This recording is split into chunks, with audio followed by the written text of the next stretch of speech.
கிறிஸ்துவுக்குள் மிகவும் பிரியமானவர்களே, இயேசு கிறிஸ்துவின் நாமத்தில் உங்கள் யாவரையும் அன்போடு கூட நான் வாழ்த்துகிறேன். இந்த நாளிலும் தேவன் நம்மோடு கூட இடைப்படுகின்ற வார்த்தை சங்கீதம் 37ஆம் அதிகாரம் 6ஆம் வசனம். உன் நீதியை வெளிச்சத்தைப் போலவும் உன் நியாயத்தை பட்ட பகலைப் போலவும் விளங்க பண்ணுவார். ஆம், இந்த வார்த்தையின் மூலம் தேவன் இன்றைக்கு உங்கள் ஒவ்வொருவரோடும் கூட இடைப்பட்டு உங்களை பலப்படுத்த விரும்புகிறார். அப்போ இன்றைக்கு நீங்க சொல்லிக் கொண்டிருக்கலாம். ஐயோ! என் நீதி எல்லாம் வெறும் அ அதாவது யாருக்குமே எல்லாருக்குமே மறைவா இருக்குதே. யாரும் ஒருவேளை உங்க சூழ்நிலைகள்ல உங்களை குற்றப்படுத்தினவர்கள், அதாவது நீங்க செய்யாத தவறுகளுக்கு தண்டனையை ஏற்றுக்கொண்டு இருப்பீங்க அப்படின்னா, உங்களை பார்த்து தான் ஆண்டவர் சொல்றாரு, "உன் நீதியை வெளிச்சத்தைப் போலவும், உன் நியாயத்தை உங்க பக்கம் இருக்கிற நியாயத்த அவர் பட்ட பகலைப் போலவும் விளங்க பண்ணுவாராம்." அப்போ இது நம்ம வேலை இல்ல. இது முழுக்க, முழுக்க, முழுக்க தேவன் செய்யக்கூடிய வேலை. அப்போ வெளிச்சம் அப்படின்னு சொன்னா என்னன்னு பார்க்கணும்னா, ஒரு இடத்துல வெளிச்சம் வந்துடுச்சுன்னா, அது எல்லாருக்கும் தெரியும்படி தான் அந்த வெளிச்சம் இருக்கும்.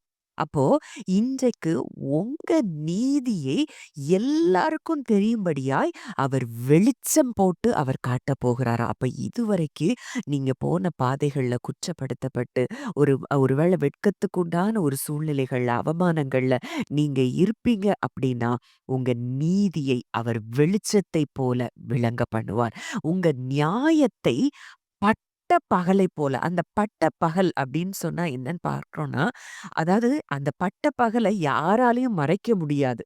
அந்த வெளிச்சத்த யாராலும் மூட முடியாது.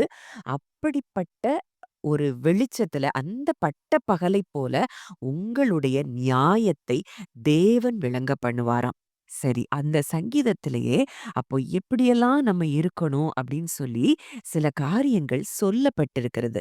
அதுல முதலாவது காரியம் என்ன அப்படின்னா, 1வது வசனத்துல போடப்பட்டிருக்கு. பொல்லாதவர்களை குறித்து எரிச்சல் அடையாதே, நியாயக்கேடு செய்கிறவர்கள் மேல் பொறாமை கொள்ளாதே. ஒருவேளை இன்றைக்கு உங்களுக்கு எதிராய் அப்படிப்பட்ட காரியங்களை யாரு செய்தாலும் அவங்கள குறித்து நீங்க எரிச்சல் அடைய தேவையில்ல. அவங்க செய்கிற நியாயக்கேட்டின் மேல நீங்க பொறாமை கொள்ள தேவையில்ல. ஆனா அதே இது ஆங்கிலத்துல ரொம்ப அழகா இருக்கு. Don't follow after the wicked ones or be jealous of their wealth. Don't think for a moment they are better off than you. ஒரு செகண்ட், ஒரு மொமெண்ட் கூட நீங்க யோசிச்சிராதீங்க. உங்கள விட அவங்க பெட்டரா இருக்கிறாங்க அப்படின்னு சொல்லி நீங்க யோசிச்சிராதீங்க. ஏன்னா, உங்களுக்கு நீங்க யாருன்னு தெரியாததுனால தான், அப்படி நீங்க என்ன செய்றீங்க? யோசிச்சுட்டு இருக்கீங்க. இன்றைக்கு சர்வ வல்லமையுள்ள தேவனுக்கு பிள்ளைகளா இருக்கிற நீங்கள், உங்களுக்கு மேல உங்களுக்கு விரோதமாய் செயல்படுகிற யாரும் இல்லை என்பதை நீங்கள் மனதில் கொள்ள வேண்டும். அதுல 3வது வசனத்துல பார்க்கிறோம். கர்த்தரை நம்பி நன்மை செய், தேசத்தில் குடியிருந்து சத்தியத்தை மேய்ந்துகொள். ஒருவேளை இவ்ளோ நான் நல்லது செஞ்சும், என் நீதி எல்லாம் இப்படி இருக்குது. என் நியாயம் விளங்கவே பண்ணப்படல. அப்படின்னு சொல்லி அப்படிப்பட்ட நிலைமையில நீங்க இருந்தா கூட, ஆண்டவர் சொல்றாரு, "நீ நன்மை செய். என்ன நம்பி நீ நன்மை செய். தேசத்தில் குடியிருந்து சத்தியத்தை மேய்ந்துகொள்." அதுவும் ரொம்ப அழகா ஆங்கிலத்துல எப்படி கொடுக்கப்பட்டிருக்குன்னா, "keep trusting in the Lord and do what is right in His eyes. Fix your heart on the promises of God and you will dwell in the land, feasting on His faithfulness." அப்போ சத்தியத்தை மேய்ந்து கொள்னா என்ன அப்படின்னா, அவருடைய வாக்கு தத்தங்கள்ல நம்ம இருதயத்தை பதிக்கும்போது அவருடைய வாக்குத்தத்தம் பண்ணினவர் உண்மை உள்ளவர் அப்படிங்கிற அந்த இடத்துல நம்ம என்ன செய்வோம்? அதையெல்லாம் நம்மள ரியலா நம்ம வாழ்க்கையில அனுபவிக்க ஆரம்பிப்போம். அப்போ சத்தியத்தை மேய்ந்து கொள்றதுன்னா, அவருடைய வாக்குத்தத்தங்கள் எனக்கு இருக்குது. அந்த வாக்குத்தத்தங்கள் மாத்திரம் தான் என் வாழ்க்கையில நடக்கும்னு சொல்லி, அதை அவர நம்பி நன்மை செய்து, அவருடைய வாக்குத்தத்தங்களை நம்ம உறுதியாய் நம்பும்போது, அப்படிப்பட்ட காரியங்களை நம்ம சுதந்தரித்துக் கொள்ளலாம். 4வது வசனம். கர்த்தரிடத்தில் மனமகிழ்ச்சியாயிரு. அவர் உன் இருதயத்தின் வேண்டுதல்களை உனக்கு அருள் செய்வார். அப்போ இன்னைக்கு சூழ்நிலைகள் எதிரா இருக்கலாம். மனிதர்கள் எதிரா இருக்கலாம். எல்லாமே உங்களுக்கு எதிரா இருக்கலாம். ஆனா, நீங்க அவர்கிட்ட மனமகிழ்ச்சியா இருக்கணுமா? ஏன்னா, அவரால செய்யக்கூடாத உங்களுக்கு அவர் செய்யக்கூடாத அதிசயமான காரியம் ஒன்றுமே இல்ல. இன்னைக்கு நீங்க உங்க நியாயத்துக்காக போரிட வேண்டிய அவசியமே இல்ல. நீங்க செய்ய வேண்டியது பொல்லாதவர்கள் மேல் எரிச்சல் அடையாம, அவங்க என்ன காட்டிலும் மேலா இருக்கிறாங்களே! நான் இன்னைக்கு இப்படித்தானே இருக்கிறேன். நான் உண்மையா ஆண்டவர தேடுறேன். அவர நம்பி இருக்கிறேன். ஆனா என் நியாயம் இன்னும் எடுபடலையே! அப்படின்னு சொல்லி நீங்க சொல்லிட்டு இருப்பீங்கன்னா, ஆண்டவர் இன்றைக்கு உங்களோடு கூட தான் இடைப்படுகிறார். இல்ல, உங்கள விட அவங்க பெட்டர்ன்னு நீங்க ஒரு காலம் நினைக்க கூடாது. என்னுடைய ப்ராமிசஸ்ல வாக்குத்தத்தங்கள்ல நீ உறுதியாய் நில் மகனே, மகளேன்னு சொல்லி இந்த வார்த்தைகள் மூலம் ஆண்டவர் நம்ம கூட இடைப்படுகிறார். அவரிடத்துல மனமகிழ்ச்சியா இருக்கும்போது நம் இருதயத்தின் வேண்டுதல்கள் எல்லாவற்றையும் அவர் அருள் செய்கிறாராம்.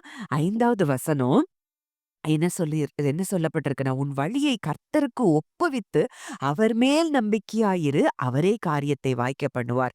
Give God the right to direct your life, and as you trust him along the way, you will find he pulled it off perfectly.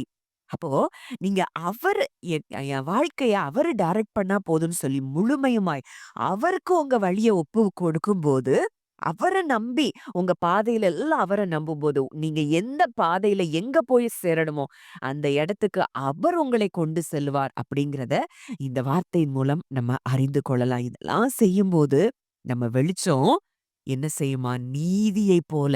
அப்போ இதுல நம்ம ஆழமா அறிந்து கொள்ள வேண்டிய காரியம் என்னன்னா, நம்ம எதுவுமே செய்ய வேண்டாம். உங்க நீதியை அவர் வெளிச்சத்தைப் போல, உங்க நியாயத்தை அவர் பட்டப்பகலைப் போல விளங்க பண்ணுவார். அப்போ இன்றைக்கு உங்க நீதிய நீங்க ஐயோ! நான் யார்கிட்ட போய் சொல்லலாம்? எந்த மனிதர்கள்ட்ட போய் உதவி கேட்கலாம்? என்ன பத்தி இப்படி தவறா நினைக்கிறாங்களே, தவறா பேசுறாங்களே, அப்படியெல்லாம் சொல்லி நீங்க நினைச்சிட்டு இருக்கலாம். ஆனா, உங்க நீதியை அவர் என்ன செய்வாரு? வெளிச்சத்த போல எல்லாருக்கும் தெரியும்படி அந்த நீதிய வெளிச்சத்த போலயும், நியாயத்தை பட்ட பகலை போல அவர் விளங்க பண்ணுகிற தேவன் நிச்சயம் அதை செய்வார். ஏன்னா யெகோவா சிட்கேனு அவர் நீதி செய்கிற தேவன். ஜெபிக்கலாம். நல்ல தகப்பனே, நன்றியோடு உம்மை துதிக்கிறோம், ஸ்தோத்தரிக்கிறோம் அப்பா. இந்த நாளிலும் எங்களோடு இடைப்பட்ட வார்த்தையின்படி தகப்பனே, இதை கேட்கிற ஒவ்வொருவருடைய உள்ளங்களிலும் இந்த வார்த்தை எழுதப்படட்டும் அப்பா. நீர் அவர்களுடைய நீதியை வெளிச்சத்தைப் போல, அவருடைய நியாயத்தை பட்ட பகலைப் போல விளங்க பண்ணுகிற கிருபைக்காய் நன்றி செலுத்துகிறோம். எங்கள் வழிகளிலெல்லாம் அப்பா அப்பா உங்களிடத்துல நாங்க எங்கள் வழிகளை ஒப்புவிக்கிறோம் அப்பா. நீர் எங்கள் காரியத்தை வாய்க்க பண்ணுகிறீர் தகப்பனே. நன்றி செலுத்துகிறோம். அப்பா உம்முடைய ப்ராமிசஸ்ல நாங்க எப்பவும் உறுதியாய் நின்று எல்லாவற்றையும் சுதந்தரித்துக் கொள்ள பரிசுத்த ஆவியானவர் எங்களுக்கு கிருபை தரும்படியாய் நாங்கள் ஜெபிக்கிறோம். உம்முடைய கரங்களில இதை கேட்கிற ஒவ்வொருவரையும் தாழ்த்தி ஒப்புக் கொடுக்கிறோம். கர்த்தர் ஆசீர்வதித்து வழி நடத்தும். இயேசுவின் மூலம் கேட்கிறோம். ஜீவனுள்ள நல்ல பிதாவே. ஆமென்.